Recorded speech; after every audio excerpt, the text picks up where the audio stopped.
हिंदी में हम लोग वाक्य पढ़ेंगे। मनुष्य के विचारों को पूर्णता से प्रकट करने वाले पद समूह को वाक्य कहते हैं।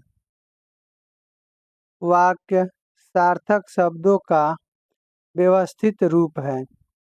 वाक्य वह सार्थक शब्द समूह है जिसके द्वारा लेखक तथा वक्ता लिखकर एवं बोलकर अपने भाव या विचार पाठक या श्रोता पर प्रकट करता है। वाक्य की विशेषता।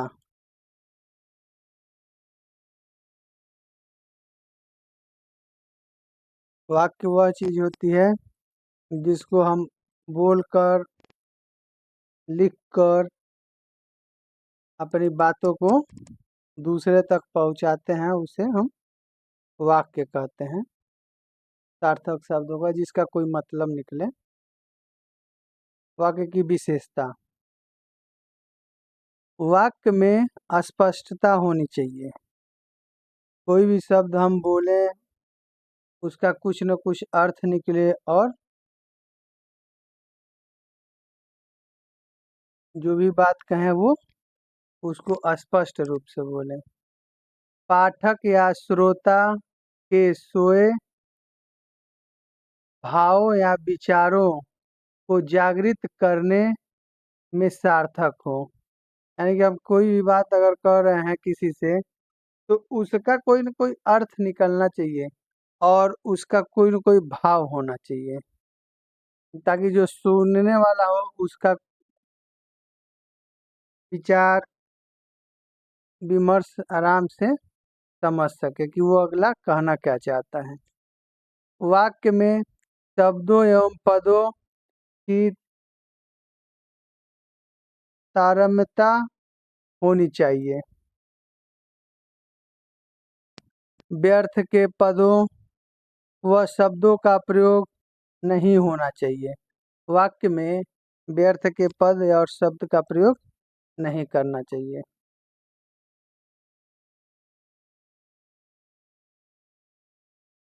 वाक्य के तत्व।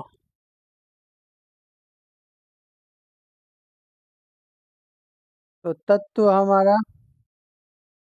योग्यता, पदों के अर्थ बोध का सामर्थ्य विशेषता इसका है। अब उदाहरण में है जैसे लिखा है सीता चम्मच से रोटी बनाती है। वाक्य में प्रयुक्त चम्मच शब्द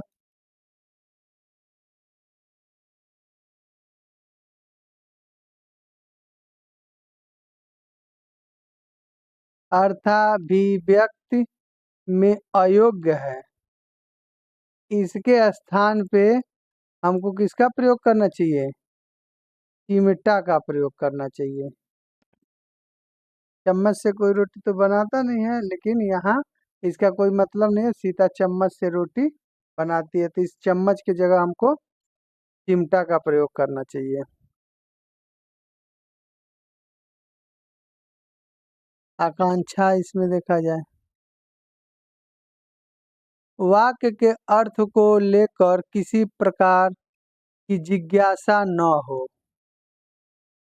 साइकिल चल रहे हैं। वाक्य में कर्ता अनुपस्थित है, उसे जानने की स्वाभाविक आकांक्षा है। यदि कर्ता के स्थान पर बच्चे या अन्य कर्ता प्रयुक्त हो तो वाक्य पूर्ण होगा। ये वाक्य अधूरा है। साइकिल चला रहे हैं। अब साइकिल कौन चला रहा है इसका कोई मतलब नहीं है।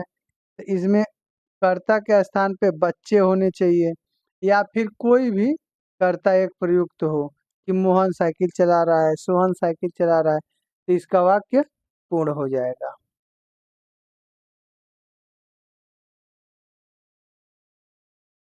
क्रम।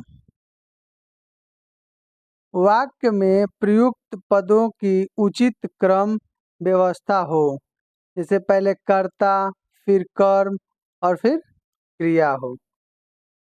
लेख मोहन लिखता है, इसका कोई मतलब नहीं है। पदों पर पदों का उचित क्रम इस प्रकार होगा।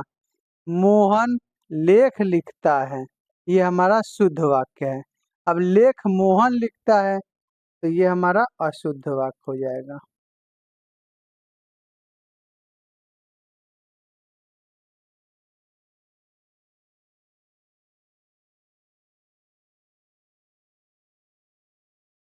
आसक्ति या सन्निधि।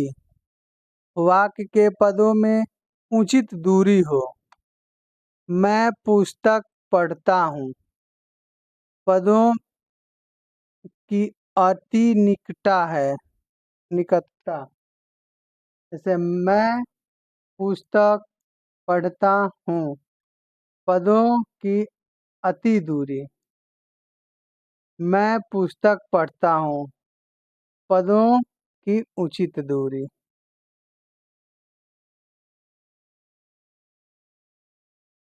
मैं पुस्तक पढ़ता हूँ। सार्थकता। वाक्य में प्रयुक्त शब्दों की सार्थकता। पानी, वाणी, पियोगे।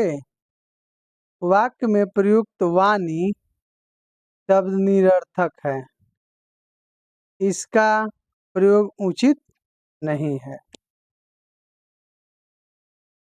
अन्य। वाक्य में लिंग, वचन, काल, कारक का क्रिया के साथ उचित मेल हो। ऐसे लड़के बाजार जाता है, ये अशुद्ध वाक्य हो गया। लड़के बाजार जाते हैं, ये हमारा शुद्ध वाक्य हो गया।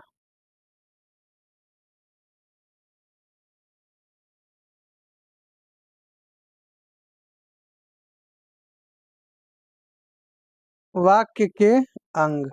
वाक्य दो प्रकार के होते हैं, एक उद्देश्य और दूसरा विधेय। उद्देश्य क्या है? वाक्य में जिनके विषय में कुछ बताया जाता है उसे उद्देश्य कहते हैं। प्रायः वाक्य का कर्ता ही वाक्य का उद्देश्य होता है। जैसे राघव पढ़ता है, तो यहाँ राघव शब्द उद्देश्य है, क्योंकि ये पढ़ने का कार्य कर रहा है।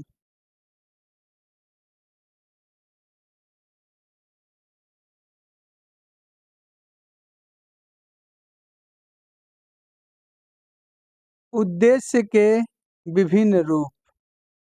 वाक्यों में उद्देश्य संज्ञा, सर्वनाम, विशेषण, क्रिया सार्थक, संज्ञा, वाक्यांश आदि के रूप में आते हैं।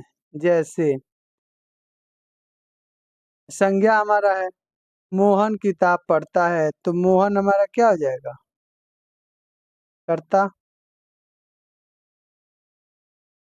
सर्वनाम, तुम गाते हो, तो तुम हमारा क्या हो जाएगा? सर्वनाम हो जाएगा। विशेषण, मूर्ख व्यक्ति परेशान होता है, ये विशेषता व्यक्ति की विशेषता बता रहा है कि वो मूर्ख है। क्रियार्थक संज्ञा, दौड़ना एक अच्छा व्यायाम है। वाक्यांश, पराधीन रहना आलसियों का काम है।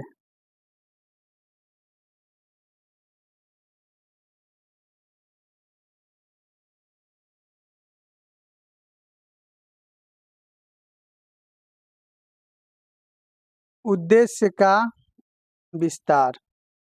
उद्देश्य की विशेषता बताने वाले शब्द या शब्द समूह को उद्देश्य का विस्तार कहते हैं। जैसे लंबे लंबे बालों वाली लड़की अभी अभी एक बच्चे के साथ दौड़ते हुए उधर गई।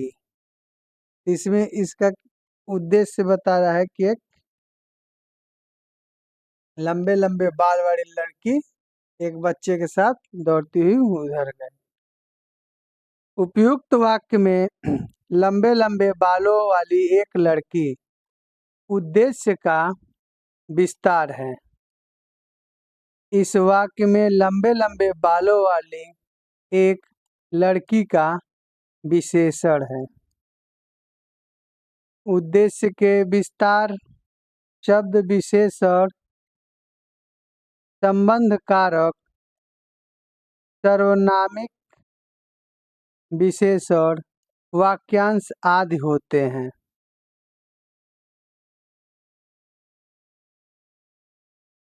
अब इसमें हम देखेंगे विशेषण। महान लोग पूजनीय होते हैं। इसमें महान लोग विशेषण बता रहा है। संबंध कारक राम के पिता बाजार जाते हैं। यहाँ राम के पिता उनका संबंध बता रहा है। सर्वनामिक विशेषण वह लड़का रोता है। वाक्यांश हमारा हो जाएगा अपने कार्य में लीन बालक बहुत अच्छे होते हैं। ये हमारा अपने कार्य में लीन बालक, ये हमारा एक वाक्यांश हो जाएगा।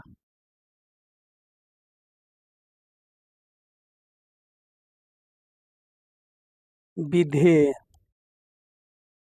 वाक्य में उद्देश्यकर्ता के विषय में जो कुछ कहा जाता है वह विधेय कहलाता है। जैसे राघव पढ़ता है तो पढ़ता है विधेय है।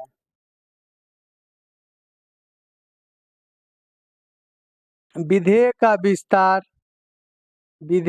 विस्तार कारक क्रिया विशेषण वाक्यांश पूर्वकालीन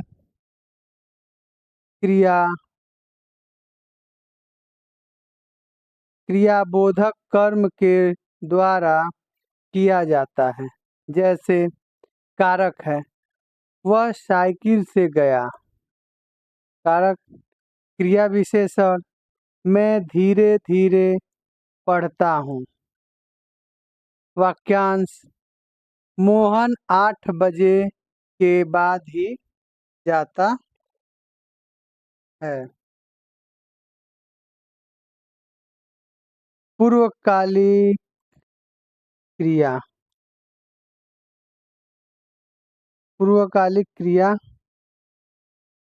वह रो कर चला गया।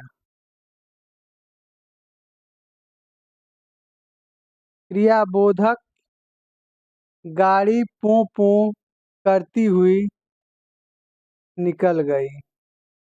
कर्म है मैं मोहन से पुस्तक लेता हूँ। वाक्य के भेद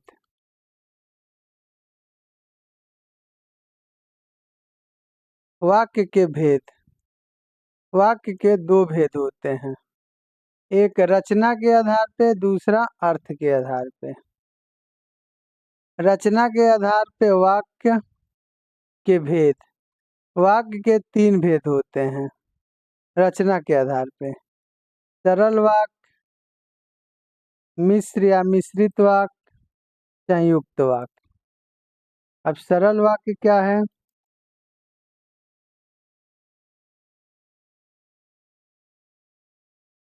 सरल वाक्य अब हम पढ़ेंगे सरल वाक्य।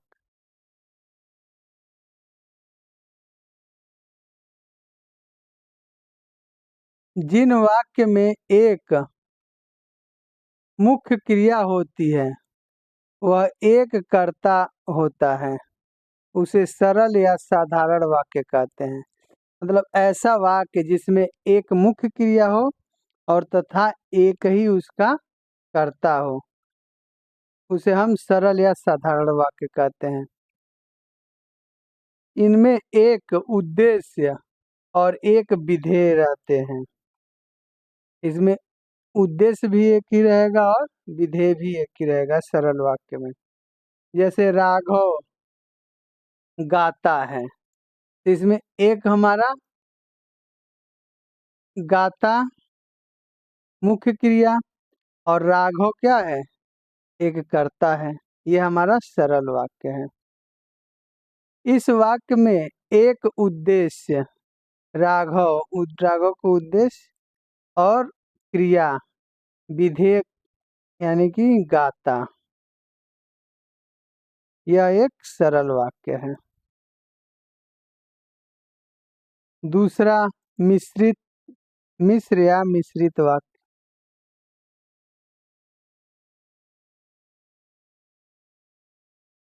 मिश्र या मिश्रित वाक्य जिन वाक्य में एक साधारण वाक्य प्रधान उपवाक्य के अतिरिक्त उनके अधीन कोई अंग वाक्य उपवाक्य हो तो मिश्रित वाक्य कहलाते हैं। जैसे मैं जानता हूँ कि तुम्हारे नंबर अच्छे आएंगे। तो ऐसे वाक्य मैं जानता हूँ एक हमारा ये साधारण वाक्य हो जाएगा और उसके विषय में वो जानता है कि उसका अच्छा अंक आएगा। तो इन दोनों वाक्यों को मिला देंगे तो ये क्या हो जाएगा, मिश्रित वाक्य हो जाएगा। जैसे इस वाक्य में मैं जानता हूँ प्रधान वाक्य है, सरल वाक्य इसको कह सकते हैं। और तुम्हारे अच्छे नंबर आएंगे आश्रित उपवाक्य है ये।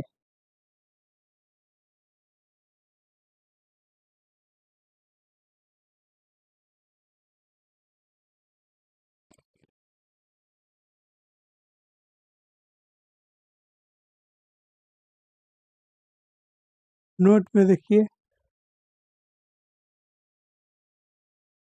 मिश्र वाक्य में उपवाक्य की जिससे जो जो त्यों क्योंकि चूंकि आदि यद्यप जहाँ जब तब इसलिए अतएव तो तथापि चाहे अतः आदि जैसे अव्ययों से जुड़ते हैं। जिन वाक्य में ज्यों त्यों लगा हो, क्योंकि लगा हो, चूंकि लगा हो, आदि लगा हो, इन सब वाक्यों शब्दों से जो जुड़ता है उसे मिश्रित वाक्य कहते हैं। जैसे उपवाक्य में देखिए, ऐसा पद समूह जिसका अपना अर्थ हो जो एक वाक्य का भाग हो और उसमें उद्देश्य या विधेय हो उपवाक्य कहलाता है। जैसे राघव ने कहा, अब यहाँ देखिए ये जोड़ रहा है ना छोटी ई से कि वह गाएगा, ये हमारा मिश्रित वाक्य हो जाएगा। उपवाक्य के 3 भेद होते हैं। पहला संज्ञा उपवाक्य, दूसरा विशेषण उपवाक्य, तीसरा क्रिया विशेषण उपवाक्य। यानी कि उपवाक्य के 3 भेद कौन कौन से, संज्ञा उपवाक, विशेषण उपवाक, क्रिया विशेषण उपवाक।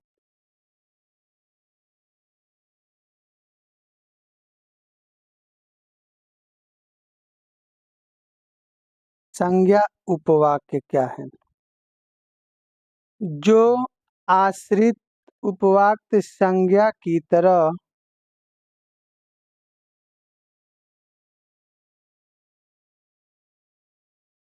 व्यवहित हो उसे संज्ञा उपवाक्य कहते हैं।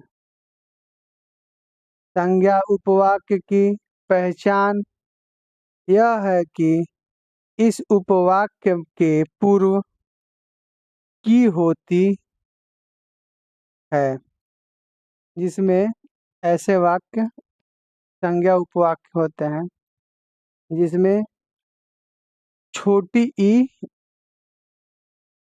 लगी रहती है, छोटी से की। एग्जाम्पल के रूप में मोहन ने कहा कि मैं जाऊंगा, तो इसको पहचानने का तरीका हो जाएगा कि लगी हो। दूसरा, मैं नहीं जानता कि सीता कहाँ है, यहाँ जो छोटी जो की लगा है यही संज्ञा उपवाक्य है। उपयुक्त वाक्यों में मैं जाऊंगा और सीता कहाँ है संज्ञा उपवाक्य है। विशेषण उपवाक्य।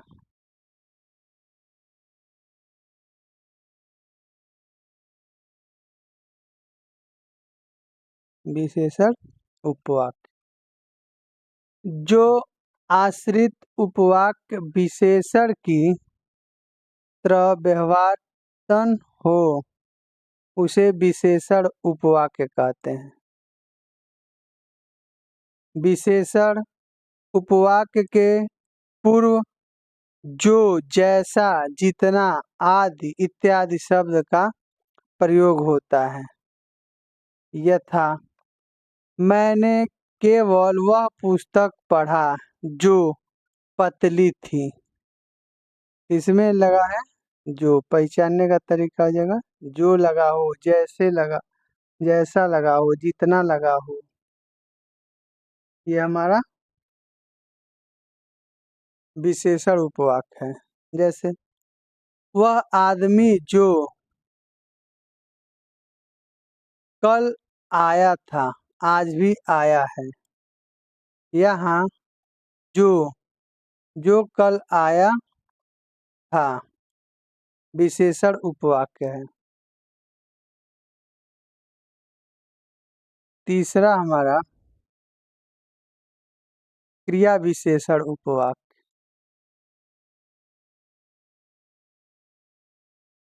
क्रिया विशेषण उपवाक्य जो उपवाक्य क्रिया विशेषण की तरह व्यवहारता हो उसे क्रिया विशेषण उपवाक्य कहते हैं। जैसे जब पानी बरसता है तब मेढक बोलते हैं।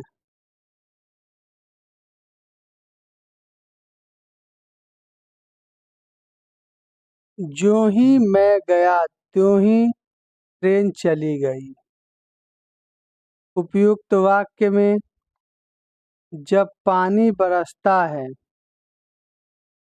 ज्यों ही मैं गया क्रिया विशेषण उपवाक्य है। क्रिया विशेषण उपवाक्य के पूर्व जब, जहाँ, इधर, ज्यों, यद्यप इत्यादि शब्दों का प्रयोग होता है। इसके द्वारा समय, स्थान, कारण, फल, उद्देश्य, फल, अवस्था, समानता, मात्रा इत्यादि का बोध होता है।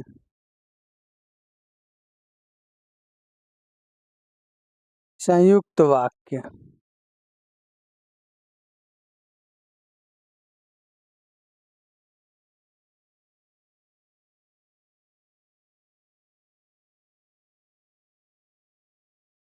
संयुक्त वाक्य।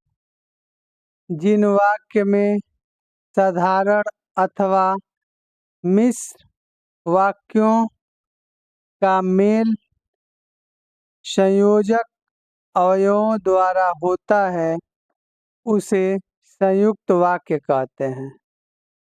संयुक्त वाक्य उस वाक्य समूह को कहते हैं जिसमें दो या दो से अधिक सरल अथवा मिश्रित वाक्य अवयवों द्वारा संयुक्त हो, जैसे मैं बाजार गया और मोहन आया।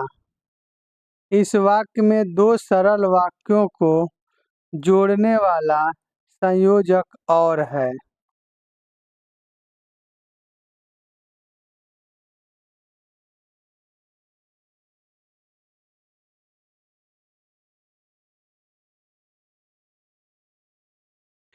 संयुक्त वाक्यों में प्रत्येक वाक्य अपने स्वतंत्र सत्ता बनाए रखता है, एक दूसरे का पर आश्रित नहीं होता। केवल संयोजक अव्यय उन स्वतंत्र वाक्यों को जोड़ते हैं। जैसे मान लीजिए और जोड़ने वाले जितने भी होते हैं वाक्य शब्द वही जोड़ते हैं। जैसे हो गया, और हो गया, साथ हो गया।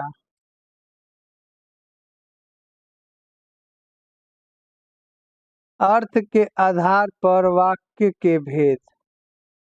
अर्थ के अनुसार वाक्य के 8 भेद हैं। संयुक्त वाक्य के प्रकार। संयुक्त वाक्य 4 प्रकार के होते हैं।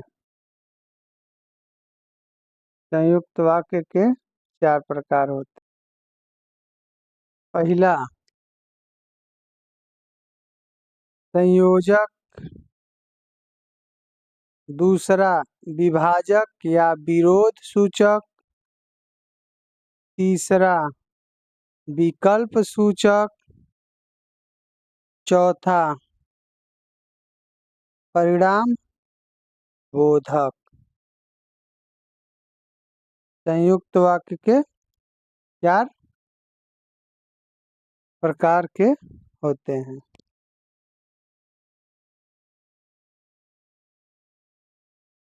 संयोजक, विभाजक या बोधक, विकल्प सूचक और परिणाम बोधक। पहला है संयोजक।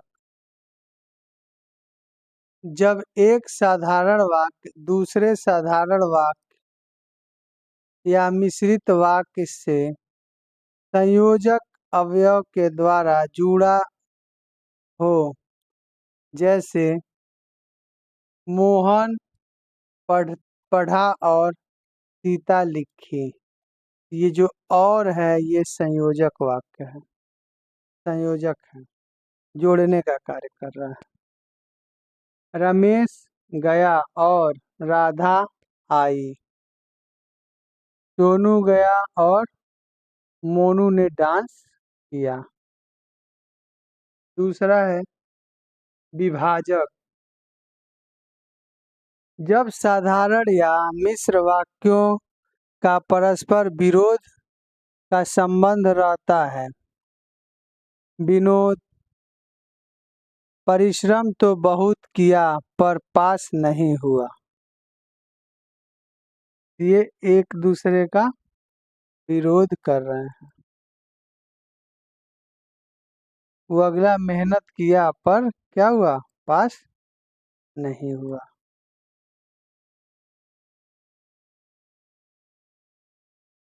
राघव बहुत तेज कार्यालय तो गया पर पहुंच नहीं पाया।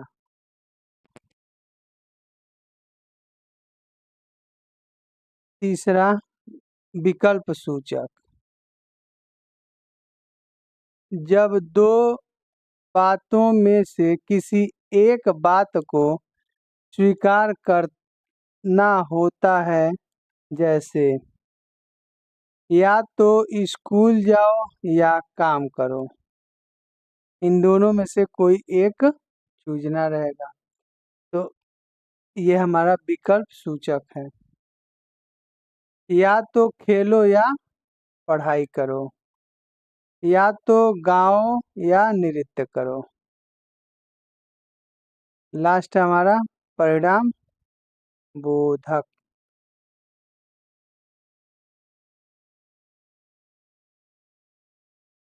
परिणाम बोधक।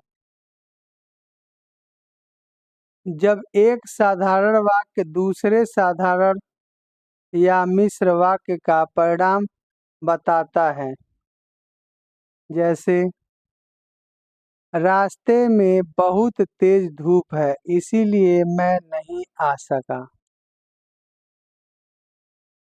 वृक्षारोपण नहीं हो रहा इसीलिए पर्यावरण दूषित हो रहा है। अत्यधिक उमस के कारण आज बारिश हो सकती है।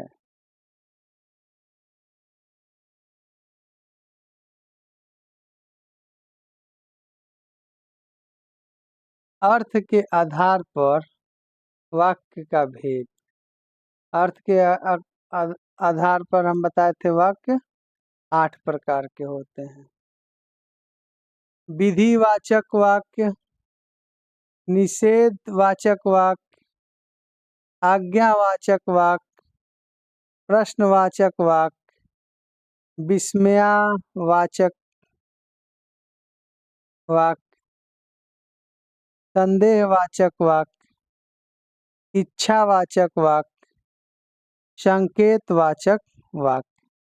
वाक्य के आधार पे अर्थ के आधार पे 8 प्रकार के।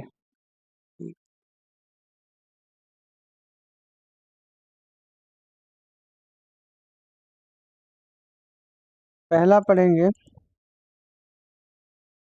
विधिवाचक वाक्य।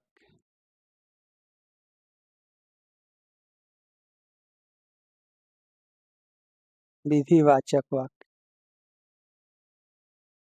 ऐसे वाक्य जिनसे किसी काम के होने या किसी के अस्तित्व का बोध हो, वह वाक्य विधिवाचक वाक्य कहलाता है। जैसे भारत मेरा देश है, रमेश गाना गाता है, राधा स्कूल जाती है, सोहन क्रिकेट खेलता है, गौरव रामायण पढ़ता है। तो विधिवाचक वाक्य में इतने एग्जाम्पल हैं, जैसे भारत मेरा देश है। तो ऐसे वाक्य जिनसे किसी काम के होने या किसी की अस्तित्व का बोध हो, वह वाक्य विधिवाचक वाक्य कहलाता है। विधिवाचक वाक्य को विधानवाचक वाक्य भी कहते हैं। कहीं कहीं अगर पूछ दे कि विधानवाचक वाक्य किसे कहते हैं, तो लिख दीजिएगा विधिवाचक वाक्य को ही विधानवाचक वाक्य कहते हैं।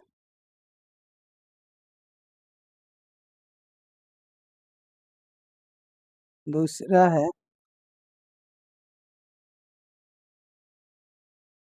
निषेधवाचक वाक्य। निषेधवाचक वाक्य ऐसे वाक्य जिनमें किसी कार्य के निषेध का बोध होता है, निषेधवाचक वाक्य कहलाते हैं। जैसे मैं बाजार नहीं जाऊंगा, इसमें नकारा जा रहा है, इसीलिए ये निषेधवाचक वाक्य है। राघव सही काम नहीं करता है, कंस सच्चाई के रास्ते पर नहीं चलता है, मोहन क्रिकेट नहीं खेलेगा। इन सारे वाक्यों में नकारा जा रहा है, निषेध मना किया जा रहा है किसी कार्य को करने के लिए, इसीलिए ये निषेधवाचक वाक्य। तीसरा है आज्ञावाचक वाक्य। ऐसे वाक्य जिससे किसी आज्ञा का बोध हो, आज्ञावाचक वाक्य कहलाते हैं। जैसे वहां जाकर बैठिए, तुम बाजार जाओ, कृपया शांति बनाए रखें, तुम मेरे साथ चलो, तुम गाओ। इसमें इन सारे वाक्यों में आज्ञा दिया जा रहा है। जैसे वहां जाकर बैठ जाओ, आज्ञा दिया जा रहा है। तुम बाजार जाओ, आज्ञा दिया जा रहा है। ऐसे जो वाक्य होते हैं वो आज्ञावाचक वाक्य होते हैं। अगला हमारा है चौथा प्रश्नवाचक वाक्य।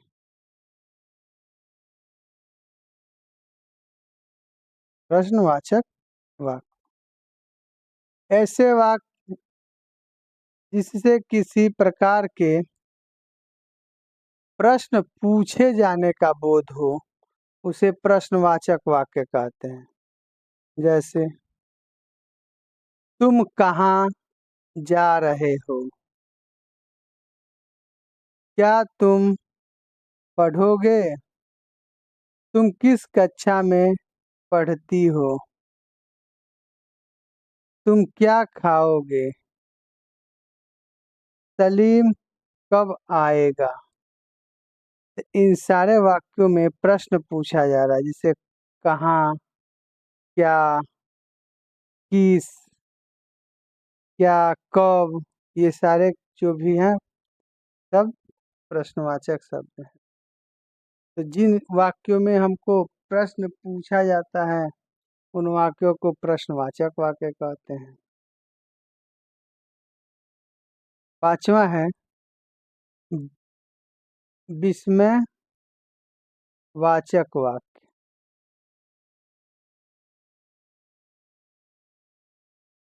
विस्मय वाचक वाक्य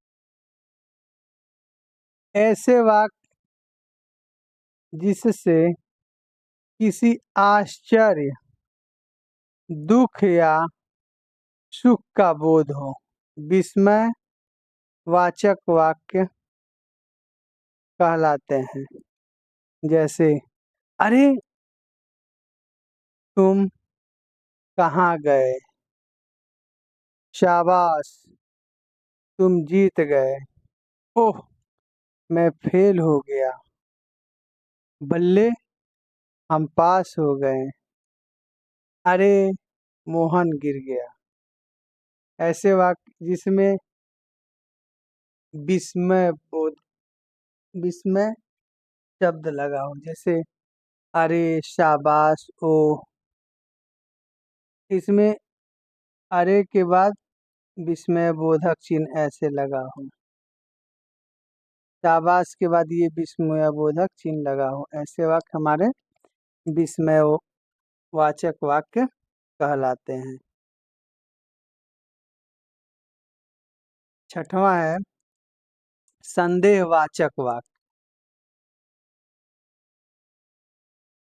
संदेहवाचक वाक्य ऐसे वाक्य जिनसे किसी बात का संदेह प्रकट हो, संदेहवाचक वाक्य कहलाते हैं। जैसे वह चला गया होगा, मैंने सुना होगा, शायद वह आ जाए, संभवतः वह सुधर गया, वह पढ़ लिया होगा। यहाँ जो भी वाक्य है वो संदेह में कहा जा रहा है, इसीलिए ये संदेहवाचक वाक्य कहलाएंगे। सातवां है हमारा इच्छावाचक वाक्य। इच्छावाचक। ऐसे वाक्य जिससे किसी प्रकार की इच्छा या शुभकामना का बोध हो, इच्छावाचक वाक्य कहलाता है। जैसे तुम सफल हो, भगवान तुम्हें लंबी उम्र दे, तुम हमेशा खुश रहो तथा सुहागन रहो, तुम अपने कार्य में सफल रहो। तो इसमें केवल हम क्या करते हैं, अपनी इच्छा बताते हैं कि तुम जो भी काम करोगे उसमें सफल रहो, तुम सफल हो, भगवान तुम्हारी लंबी उम्र दे। ऐसे वाक्य जो आते हैं वो इच्छावाचक वाक्य होते हैं। 8वां और लास्ट,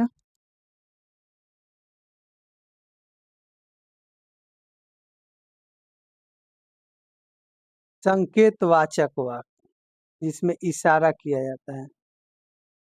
जहाँ एक वाक्य दूसरे की संभावना पर निर्भर हो, संकेतवाचक वाक्य कहलाता है। जैसे यदि तुम परिश्रम करोगे तो सफल हो जाओगे, अगर तुम ध्यान देते तो ऐसा न होता,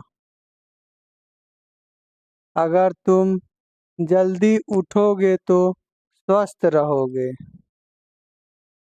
पानी न बरसता तो धान सूख जाता, यदि तुम आओगे तो मैं भी आऊँगा। इन सब वाक्यों को संकेतवाचक वाक्य कहते हैं।